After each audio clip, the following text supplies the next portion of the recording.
Hello साथियों, आप सबका स्वागत है हमारे यूट्यूब चैनल एसएस लोकर्स एकेडमी में। तो आज हमारा हिंदी टॉप 30 एमसीक्यूज़ का 5वां दिन है, जिसमें हम लोग आज हिंदी के जो महत्वपूर्ण बचे हुए इम्पोर्टेंट क्वेश्चन है टॉप 30 उसको करेंगे। तो आप सभी लोग इस वीडियो को आखिरी तक ज़रूर देखिएगा और वीडियो अच्छा लगे तो अपने दोस्तों में ज़रूर शेयर कीजिएगा। तो चलिए सबसे पहले हम लोग ये जाने कि जितना भी मैं हिंदी का एमसीक्यूज़ करा रहा हूँ उसका पीडीएफ जो है आप लोग को कहाँ मिलेगा। तो अगर आप सभी को हमारे जो है इस क्लास के पीडीएफ चाहिए तो वो हमारा एसएस लोकर्स एकेडमी नाम करके एसएस लोकर्स एकेडमी 10+2 करके जो है टेलीग्राम चैनल है, वहाँ से आप जो है मतलब जितने भी हिंदी का क्लास हो रहा है उसका आप पीडीएफ नोट्स प्राप्त कर सकते हैं। ठीक, साथ ही अगर आप सबको हमारा मतलब कि व्हाट्सएप ग्रुप से जुड़ना है या व्हाट्सएप चैनल से जुड़ना है तो उसका भी जो है चैनल का जो है नेम एसएस लोकर्स 10+2 ही है। तो इसको भी आप लोग ज्वाइन कर सकते हैं व्हाट्सएप चैनल को भी, ताकि इसमें भी मतलब जो भी नोटिफिकेशन जाता है तो आप सभी लोगों तो पहले पहुंच जाए। और साथ ही हमारा जो टेलीग्राम चैनल है इसमें भी जो है नोटिफिकेशन जाता ही है। और इस पे जो है हमारा इस क्लास का जितना भी पीडीएफ नोट्स है या जितना भी मैं यूट्यूब पे क्लास ले रहा हूँ सबका फ्री पीडीएफ नोट जो है टेलीग्राम चैनल पर अपलोड किया जाता है। तो आप लोग जाइए जल्दी से व्हाट्सएप चैनल और टेलीग्राम ग्रुप को ज्वाइन कीजिए। इसके साथ ही अगर आप सभी लोगों को हमारे जो क्वेश्चन पेपर है 2020 से लेकर के 2024 तक का, इन 5 वर्षों का अगर आप सभी लोगों को मतलब पीडीएफ नोट्स भी चाहिए या फिर इस 5 इयर्स के जो है एमसीक्यू भी चाहिए हिंदी का आप सभी को, तो मेरे द्वारा पहले ही यूट्यूब पे वीडियो अपलोड हो चुका है। किस नाम से? तो पीवाईक्यू सीरीज 2020 से 24 नाम से जो है अपलोड में कर चुका हूँ, उसका प्लेलिस्ट भी बना हुआ है। तो आप एसएस लोकर्स एकेडमी के यूट्यूब चैनल पर जा करके प्लेलिस्ट में जाने के बाद और वहां से जो है आप सभी लोग क्या कर सकते हैं, हमारे ये पीवाईक्यू सीरीज जो 2020 से लेकर के 2024 तक के जितने भी प्रश्न पूछे गए एग्जाम में उसका आप सभी लोग वीडियो को या सॉल्यूशन को देख सकते हैं। तो आप लोग जरूर इसको विजिट कीजिए। साथ ही अगर इसका पीडीएफ नोट्स चाहिए आप सभी लोग को तो टेलीग्राम चैनल पर भी इसका भी पीडीएफ अपलोड है, तो वहां से आप लोग ले सकते हैं। ठीक ना। अब आगे हम लोग बात करेंगे आज के प्रश्न की, ठीक, जिसमें पहला नंबर प्रश्न है हमारा कि हिंदी साहित्य का सूर्य किसे कहा जाता है। पहला नंबर प्रश्न हमारा जो है दे रहा है कि हिंदी साहित्य का सूर्य किसे कहा जाता है, जिसमें पहला नंबर ऑप्शन है सूरदास, दूसरा नंबर ऑप्शन है कबीरदास, तीसरा नंबर ऑप्शन है तुलसीदास और चौथा नंबर ऑप्शन है जायसी। तो अगर पहला नंबर प्रश्न के अगर उत्तर की बात करेंगे कि हिंदी साहित्य का सूर्य किसे कहा जाता है तो किसे कहा जाता है, तो सूरदास को कहा जाता है। ठीक ना। पहला नंबर प्रश्न का सही उत्तर हमारा ऑप्शन नंबर ए होगा। इसके बाद आगे बढ़ेंगे हम लोग अगला नंबर प्रश्न की ओर, जिसमें पूछा गया है कि संध्या का विलोम शब्द क्या होगा। तो संध्या का विलोम शब्द क्या होगा, तो उसका विलोम शब्द प्रातः होगा। फिर दूसरा नंबर प्रश्न का सही उत्तर ऑप्शन नंबर बी हो जाएगा। इसके बाद आगे बढ़ेंगे अगले प्रश्न की ओर, जिसमें दे रहा है हमारा कि आदान का विपरीतार्थक क्या होगा। आदान का विपरीतार्थक क्या होगा, तो विपरीतार्थक मतलब होता है विलोम शब्द या उसका उल्टा। ठीक ना, विलोम शब्द कहिए या उसका उल्टा कहिए। ठीक, तो आदान का क्या हो जाएगा, प्रदान हो जाएगा। तो तीसरा नंबर प्रश्न का सही उत्तर ऑप्शन नंबर ए होगा हमारा। ठीक, इसके बाद आगे बढ़ेंगे अगले प्रश्न की ओर, जिसमें पूछा गया है कि आंसू शब्द है। आंसू शब्द क्या है। ठीक, तत्सम है, तद्भव है, देशज है कि विदेशज है। तो आंसू क्या है, तो ये याद रखना है हमें कि आंसू एक क्या है, तद्भव शब्द है। ठीक ना। तो चौथा नंबर प्रश्न का सही उत्तर हमारा ऑप्शन नंबर बी होगा। अब तत्सम तद्भव पहचानने में एक याद रखना है कि अगर चंद्रबिंदु दिया रहे अगर किसी शब्द में, तो वहां हमको बताना है कि वो तद्भव हो जाएगा। ठीक ना, वो शब्द तद्भव हो जाएगा अगर तत्सम तद्भव पूछे तो। केवल बिंदु दिया रहे तो वहां पे हमारा जो है मतलब जो शब्द होगा वो क्या हो जाएगा, तत्सम हो जाएगा। ठीक ना, केवल बिंदु से रहे लिखा हुआ रहे तो वो शब्द हमारा तत्सम हो जाएगा। ठीक, तो यहाँ पे आंसू जो चंद्र बिंदु से है तो इसलिए हमारा जो आंसू शब्द क्या हो जाएगा, वो तद्भव हो जाएगा। ठीक, आगे बढ़ेंगे अगले नंबर प्रश्न की ओर, 5वां नंबर प्रश्न की ओर, जिसमें पूछा जा रहा है कि बीजक के रचयिता कौन है।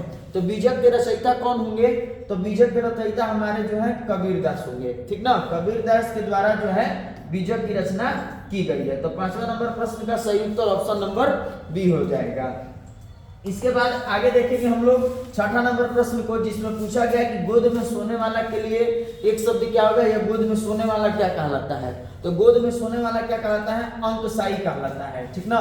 गोद में सोने वाला क्या कहलाता है, अंकशाई कहलाता है, ठीक। तो यहाँ पे 6 नंबर प्रश्न का सही उत्तर ऑप्शन नंबर सी हो जाएगा। इसी तरह आगे देखेंगे अगला नंबर प्रश्न को, जिसमें पूछा गया है कि गुरु के समीप रहने वाला विद्यार्थी कहलाता है। गुरु के समीप रहने वाला विद्यार्थी क्या कहलाता है, तो अंतेवासी कहलाता है वो। गुरु के समीप रहने वाला विद्यार्थी क्या कहलाता है वो, तो वो जो है अंतेवासी कहलाता है। तो 7वां नंबर प्रश्न का सही उत्तर हमारा ऑप्शन नंबर सी हो जाएगा, ठीक। इसी तरह आगे देखेंगे 8वां नंबर प्रश्न को, जिसमें पूछा गया है कि भूषण की कविता में कौन सा रस पाया जाता है। भूषण की कविता में कौन सा रस पाया जाता है, तो वो वीर रस पाया जाता है, ठीक ना।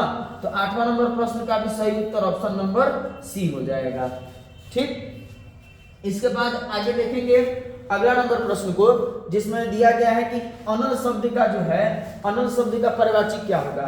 तो अनल का पर्यायवाची क्या होता है, आग होगा, ठीक ना। अनल का पर्यायवाची क्या होगा, आग होगा। तो 9 नंबर प्रश्न का भी सही उत्तर ऑप्शन नंबर ए हो जाएगा, ठीक। इसी तरह आगे देखेंगे अगले प्रश्न को, जिसमें दिया गया कि आयुष्मान शब्द का पर्यायवाची क्या होगा।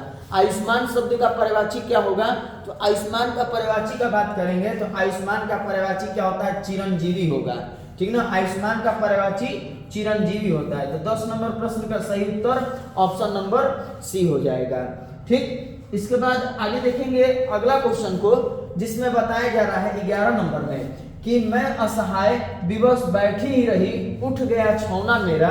यह पंक्ति किस शीर्षक कविता की है। यानी मैं असहाय विवश बैठी ही रही, उठ गया छौना मेरा, यह पंक्ति जो है किस शीर्षक कविता की है, ये पूछा जा रहा है।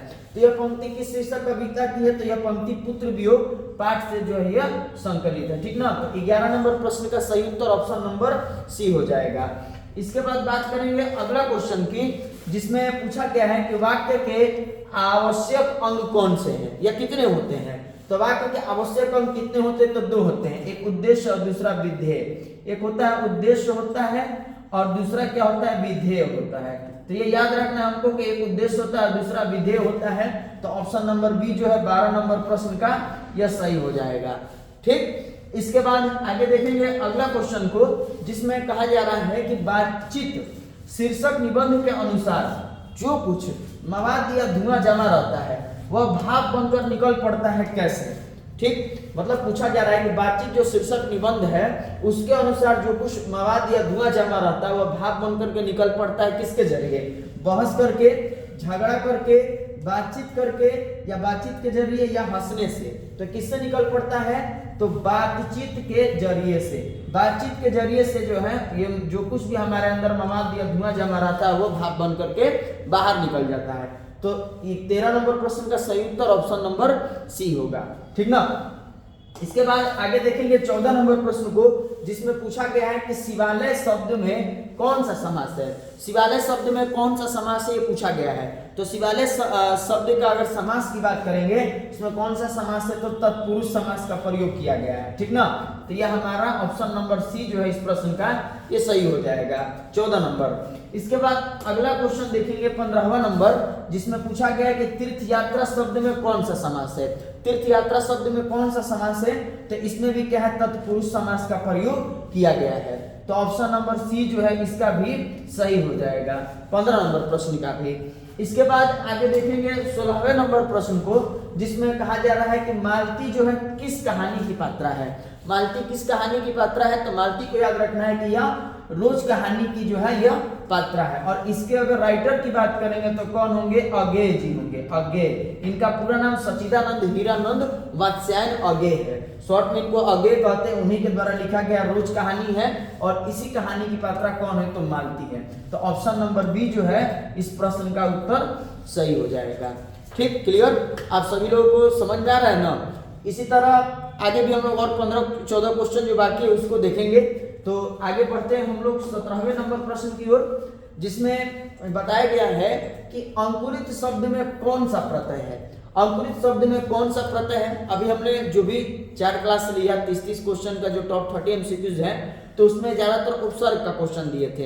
अब इसमें प्रत्यय का क्वेश्चन आया है, तो प्रत्यय मतलब हम ये आप सबको पहले भी बता दिए कि प्रत्यय मतलब क्या होता है कि जब कोई शब्द के आगे या वैसा शब्दांश जो किसी शब्द के अंत में लग करके, आगे तो मान लो उपसर्ग लगेगा, तो वैसा शब्दांश जो किसी शब्द के अंत में लग करके उसके अर्थ में परिवर्तन कर दे तो प्रत्यय कहलाता है। तो प्रत्यय क्या होगा, ये अंत में लगता है, ठीक ना।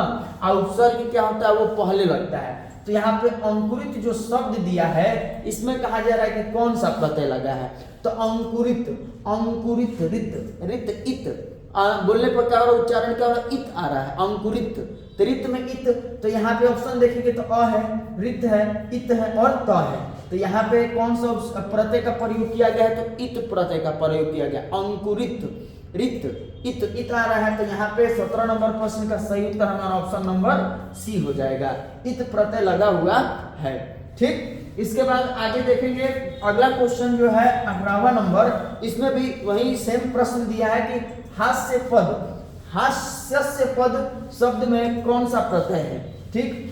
हास्यास्पद में कौन सा प्रत्यय है, तो कौन सा प्रत्यय होगा, आस्पद प्रत्यय का इसमें प्रयोग किया गया है। अगर हम उच्चारण करेंगे तो यहाँ पे आस्पद ही जो है हमारा निकलेगा, आस्पद्य, तो आस्पद्य जो है यहाँ पे प्रत्यय का प्रयोग किया गया है। तो ऑप्शन नंबर डी जो है 18 नंबर प्रश्न का वो सही हो जाएगा। इसके बाद हम लोग 19वां नंबर प्रश्न देखेंगे जिसमें दे रहा है कि ओ सदा निरा शीर्षक पाठ किस विधा के अंतर्गत आता है। तो ओ सदा निरा शीर्षक पाठ किस विधा के अंतर्गत आता है, तो यह क्या है, ओ सदा निरा तो एक निबंध है हमारा, ठीक। और किसके द्वारा लिखा गया है, तो याद रखना है कि जगदीश चंद्र माथुर जी जो है हमारे, जगदीश चंद्र माथुर, जगदीश चंद्र माथुर जी जो है ये इसके क्या है, राइटर है। और वो सदा निरा क्या है, तो यह एक निबंध है। तो 19वां नंबर प्रश्न का सही उत्तर हमारा ऑप्शन नंबर ए हो जाएगा, ठीक ना। इसके बाद हम लोग 20वां नंबर प्रश्न को देखेंगे जिसमें बताया गया है कि रोटी मत खाओ क्योंकि वह जली है, यह कौन सा सर्वनाम है। अब यहाँ सर्वनाम पूछा गया वाक्य देकर के, सर्वनाम क्या होता है, सर्वनाम मतलब होता है कि जो शब्द संज्ञा के विशेषता को संज्ञा कह रहे हैं। सर्वनाम जो है यहाँ पे क्या होगा कि संज्ञा के बदले प्रयोग किए जाने वाले मतलब कि शब्द को हम लोग क्या कहेंगे, सर्वनाम कहेंगे। संज्ञा में क्या होता है कि यह हम लोग ऐसे कह सकते हैं कि पुनरुक्ति को दूर करने के लिए हम लोग क्या करते हैं, सर्वनाम का प्रयोग करते हैं, ठीक ना। तो संज्ञा के स्थान पर प्रयोग होने वाले शब्द को सर्वनाम कहेंगे। तो यहाँ पे हमसे पूछा जा रहा है ये चीज कि जो वाक्य है इसमें कौन सा सर्वनाम का प्रयोग किया गया। और आप सभी लोगों को पता है कि सर्वनाम के भेद कितने होते हैं, तो 6 होते हैं, ये याद रखना है। लेकिन सर्वनाम कुल कितने होते हैं ये पूछा जाएगा तो बताना है 11 होता है। कंफ्यूजन नहीं करना है, सर्वनाम का भेद कहेगा, एग्जाम में पूछ देता है ये कि सर्वनाम के सर्वनाम कुल कितने होते हैं, ऐसा करके प्रश्न आता है। सर्वनाम कुल कितने होते हैं तो हम लोग कंफ्यूज हो जाते हैं, तो कुल कितने होते हैं तो भेद होगा 6 मार्क आगे बढ़ जाते हैं, तो ये गलत हो जाएगा। सर्वनाम कुल कितने होते हैं ये पूछे तो 11 बताना है, ठीक। अगर पूछे कि सर्वनाम के कुल कितने भेद हैं तो बताना है कि 6 होता है, ठीक ना। तो उन्हीं भेदों में से यहाँ पे दिया गया है ऑप्शन में अनिश्चयवाचक सर्वनाम, संबंधवाचक सर्वनाम, निश्चयवाचक सर्वनाम और प्रश्नवाचक सर्वनाम। तो बताना है कि रोटी मत खाओ क्योंकि वह जली है, यह कौन सा सर्वनाम होगा। तो यह कौन सा सर्वनाम होगा, तो यह निश्चयवाचक सर्वनाम होगा। मतलब कोई है कि हमको रोटी देख करके बता रहा है कि रोटी जल गया है, ठीक, जला हुआ रोटी है हमको खाने के लिए मिला है। तो कोई बगल सामने वाला या कोई अन्य व्यक्ति रोटी देख चुका है कि जला हुआ, तो हमको बता रहा है कि ये रोटी मत खाओ क्योंकि ये जला हुआ, क्योंकि वो निश्चित रूप से बता रहा है, क्योंकि उस चीज को देख चुका है, परख चुका है, तो निश्चय ही होगा वो। तो इसलिए ये जो मतलब वाक्य दिया गया है ये कौन सा सर्वनाम के अंतर्गत आएगा, तो निश्चयवाचक सर्वनाम के अंतर्गत आएगा। तो हमारा 20 नंबर प्रश्न का सही उत्तर ऑप्शन नंबर सी हो जाएगा। क्लियर हो गया आप सबको ये प्रश्न। तो आगे बढ़ते हैं हम लोग, आगे बढ़ेंगे तो देखेंगे हम लोग 21वें नंबर प्रश्न को जिसमें दिया गया है कि वह कौन है जो पड़ा रो रहा है। मतलब कोई व्यक्ति है जो रो रहा है तो उसको बताया जा रहा है कि वह कौन है, ठीक है, वह कौन है जो पड़ा हुआ रो रहा है। तो उसमें कौन सा सर्वनाम का प्रयोग किया गया या कुछ सर्वनाम का उदाहरण है ये पूछा जा रहा है। तो ऑप्शन नंबर ए निश्चयवाचक सर्वनाम कह रहा है, ऑप्शन नंबर बी संबंधवाचक सर्वनाम कह रहा है, ऑप्शन नंबर सी प्रश्नवाचक सर्वनाम कह रहा है और ऑप्शन नंबर डी अनिश्चयवाचक सर्वनाम कह रहा है। तो यहाँ पे वह कौन है जो पड़ा रो रहा है किस सर्वनाम का उदाहरण होगा, तो यह हमारा संबंधवाचक सर्वनाम का उदाहरण होगा। तो 21वां नंबर प्रश्न का सही उत्तर ऑप्शन नंबर बी हो जाएगा। यहाँ पे वह और जो इन दोनों का संबंध यहाँ पे हो रहा है, ठीक। ठीक ना। तो यहाँ पे संबंधवाचक सर्वनाम जो है हमारा यह होगा 21वां नंबर प्रश्न का। इसके बाद आगे देखेंगे 22वां नंबर प्रश्न को, जिसमें दे रहे हैं कि वसुंधरा भोगी मानो और धर्मार्थ मानो एक ही सिक्के के दो पहलू हैं। यह पंक्ति किसके द्वारा लिखी गई है? तो यह पंक्ति किसके द्वारा लिखी गई है? तो यह हमारे जगदीश चंद्र माथुर जी के द्वारा लिखी गई है। और यह पंक्ति किस पाठ से उद्धत है ये पूछ दे तो ये बताना है ओ सदा नीरा। ओ सदा नीरा पाठ से जो है यह लिया गया है, ठीक ना। ओ सदा नीरा पाठ से लिया गया है, जिसके लेखक जगदीश चंद्र माथुर जी हैं, ठीक। और इसका जो 22 नंबर प्रश्न का अगर उत्तर की बात करेंगे तो ऑप्शन नंबर हमारा डी हो जाएगा, ठीक।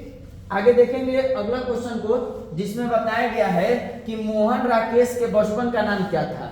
मोहन राकेश के बचपन का नाम क्या था? किताब में आप लोग पढ़े होंगे, ये 8वां पाठ है सिपाही की माँ, जिसके राइटर है मोहन राकेश, ठीक। तो उन्हीं के मतलब लेखक परिचय जो हमारे हैं उन्हीं से पूछा गया है कि मोहन राकेश के बचपन का नाम क्या था।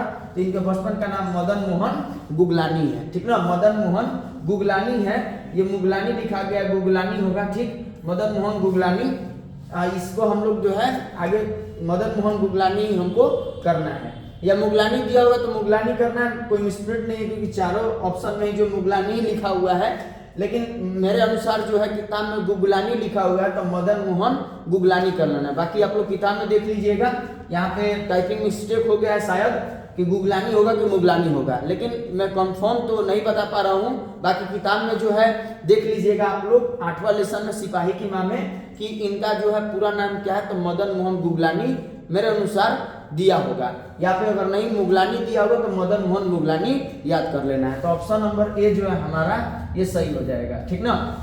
इसमें कोई गलत नहीं है, बस थोड़ा सा मिसप्रिंट हो गया है टाइपिंग में, ठीक। इसके बाद आगे देखेंगे 24वां नंबर प्रश्न को, जिसमें दिया गया है कि ओ सदा नीरा शीर्षक निबंध में वर्णित मन जो है वो कैसा ताल है। जैसे चोर और मन हम लोग पढ़ेंगे ओ सदा नीरा निबंध में, तो चोर और मन के बारे में दिया गया है, दो ताल के बारे में, चोर और मन। चोर क्या होता था? उठला हुआ ताल होता था, और मन जो है तुम्हारा गहरा या विशाल ताल होता था, ऐसा बताया गया है। तो वही यहाँ पे लिखा गया है कि ओ सदा नीरा निबंध में जो है वो मन जो है कैसा ताल होता था। तो वो गहरा ताल होता था कि छोटा और विशाल ताल होता था, कि उथला और छिछला ताल होता था, या फिर गहरा और विशाल ताल होता था। तो मन जो है कैसा ताल होता था? गहरा और विशाल होता था। तो ऑप्शन नंबर डी जो है इस 24 नंबर प्रश्न का क्या हो जाएगा? सही उत्तर हो जाएगा। मन जो है गहरा और विशाल ताल होता था, और चोर जो है उथला और छिछला, या उथला और मतलब छिछला ताल होता था, या उथला ताल होता था, ठीक ना। तो ऑप्शन नंबर डी जो इस प्रश्न का सही हो जाएगा। इसी तरह आगे देखेंगे 25वां नंबर प्रश्न को, जिसमें दे रहा है कि अब तक वह सो गया होगा, यह वाक्य है। मतलब अब तक वह सो गया होगा, यह कौन सा वाक्य है? तो यह कौन सा वाक्य होगा? तो संदेशवाचक वाक्य होगा, ठीक ना। संदेशवाचक जो है वाक्य यह होगा। तो 25 नंबर प्रश्न का अगर हम सही उत्तर की बात करेंगे 25 नंबर प्रश्न का, तो यह हमारा ऑप्शन नंबर सी हो जाएगा, ठीक। इसके बाद आगे देखेंगे 26वां नंबर प्रश्न को, जिसमें हमारा दे रहा है कि चित्ररेखा किस कवि की रचना है। चित्ररेखा किस कवि की रचना है? तो चित्ररेखा किसकी रचना होगी? तो यह मलिक मोहम्मद जायसी जी की रचना होगी, है ना। और जायसी जी के द्वारा लिखा गया पाठ कौन सा है? तो वह कड़बक है, कड़बक। कड़बक याद रखना है। कड़बक जो है कहाँ से संकलित है, अगर ये पूछ दे तो ये भी याद रखना है, पद्मावत से संकलित है, ठीक। पद्मावत से संकलित है। पद्मावत किस भाषा में लिखा गया? तो ये भी याद रखना है आप लोगों को कि अवधी भाषा में लिखा गया है, अवधी भाषा में, ठीक ना। इतना बात को इस प्रश्न से याद रखना है। चित्ररेखा किसकी रचना हो गया? जायसी जी की। जायसी जी के द्वारा लिखा गया पाठ कौन सा है? कड़बक है। कड़बक कहाँ से संकलित है? पद्मावत से संकलित है। पद्मावत की भाषा क्या है? तो अवधी भाषा है, ठीक ना। इतना बात को आप सभी लोग याद रखिएगा। तो ये 26 नंबर प्रश्न का सही उत्तर हमारा ऑप्शन नंबर ए हो जाएगा। क्लियर? इसके बाद आगे बढ़ेंगे हम लोग 27वां नंबर प्रश्न की ओर, जिसमें दे रहा है कि हिंदी साहित्य में गजानन माधव मुक्तिबोध का उदय कैसे कवि के रूप में हुआ। तो कैसे कवि के रूप में हुआ? तो प्रयोगवादी कवि के रूप में जो है इनका उदय हुआ था। तो 27 नंबर प्रश्न का सही उत्तर हमारा ऑप्शन नंबर ए हो जाएगा। इसके बाद आगे बढ़ेंगे अगला क्वेश्चन की ओर, जिसमें दे रहा है कि हाथ का मैल होना मुहावरे का अर्थ क्या है। हाथ का मैल होना मुहावरे का अर्थ क्या होगा? तो ये होगा हमारा तुक्ष होना, ठीक ना। हाथ का मैल होना मुहावरे का अर्थ क्या होगा हमारा? 28 नंबर प्रश्न का सही उत्तर ऑप्शन नंबर सी हो जाएगा, तुक्ष होना होगा। तो ऑप्शन नंबर सी जो है इसका करेक्ट हो जाएगा। ठीक, इसके बाद 29वां नंबर प्रश्न की ओर बढ़ेंगे, जिसमें बताया गया है कि तूती बोलना मुहावरे का अर्थ क्या है। तूती बोलना मुहावरे का अर्थ क्या है, तो इसका अर्थ हो जाएगा बदला लेना या बदला जाना। दूसरा हो रहा है कि धाक जमाना, तीसरा कह रहा है कि दुखी होना, और चौथा कह रहा है कि आवाज बिगड़ जाना। तो तूती बोलना मुहावरे का अर्थ क्या हो जाएगा, तो धाक जमाना होगा। तो 29 नंबर प्रश्न का सही उत्तर हमारा ऑप्शन नंबर बी हो जाएगा। ठीक ना।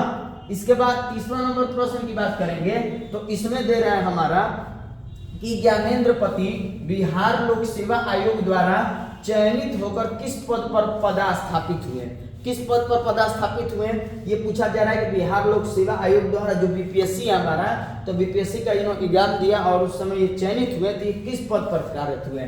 प्रखंड विकास पदाधिकारी के पद पर, कि कारा अधीक्षक के रूप में, या कारा अधीक्षक के पद पर, या पुलिस उपाधीक्षक के पद पर, या अंचलाधीक्षक के पद पर। किस पद पर ये कार्यरत हुए, तो कारा अधीक्षक के रूप में या कारा अधीक्षक के पद पर जो है यह नियुक्त हुए थे। तो ऑप्शन नंबर बी जो है इस प्रश्न का सही हो जाएगा। और अगर ज्ञानेंद्र पति की बात करेंगे, तो ज्ञानेंद्र पति के द्वारा लिखा गया पाठ कौन सा है, तो याद रखना है वो कौन सा है, गांव का घर है। गांव का घर है, और यह कहां से संकलित है, तो संस्यात्मा से जो संस्यात्मा से जो यह पाठ हमारा संकलित है। ठीक, और इस पाठ के राइटर कौन है, तो ज्ञानेंद्र पति जी हैं। तो 30 नंबर प्रश्न का सही उत्तर हमारा ऑप्शन नंबर बी हो जाएगा। तो ये आज का हमारा टोटल 30 एमसीक्यूज है। तो आप लोग कमेंट में जरूर बताइएगा कि इन 30 एमसीक्यूज में से आप सभी लोग कितने प्रश्नों का आंसर जान रहे थे, या कितने प्रश्नों का जो है आपने सही जवाब दिया। तो आप लोग कमेंट में जरूर बताइएगा। और अगर आप सभी को इन सारे क्लासेस के पीडीएफ नोट्स चाहिए, तो मैं आप सभी को पहले ही बता दिया कि हमारे एसएस लोकर्स एकेडमी 10+2 के टेलीग्राम चैनल को ज्वाइन कर लीजिए। ठीक, जिसमें आप सभी को फ्री में पीडीएफ नोट्स मिल जाएगा। और जो लोग भी हमारे चैनल पर नए होंगे, तो हमारे चैनल को सब्सक्राइब कर लेंगे, बेल आइकन को प्रेस कर देंगे, ताकि हमारे नए वीडियो का अपडेट आप सभी लोगों तक पहले पहुंच सके। धन्यवाद।